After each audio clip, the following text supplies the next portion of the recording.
Hey guys, Robert Vogel here. Just another day on the range. Actually, I hurt my knee pretty bad, and I am just doing some stand and shoot stuff. So, got a really challenging drill behind me.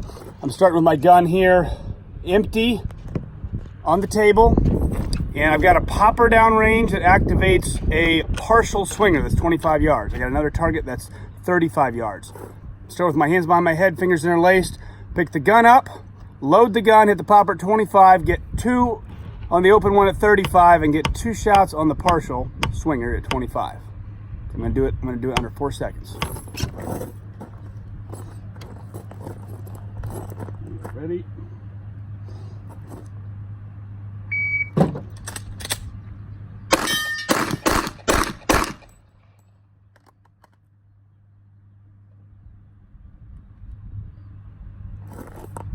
Almost 410.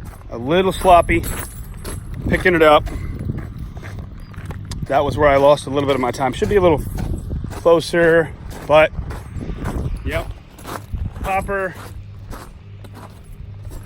Alpha Charlie, and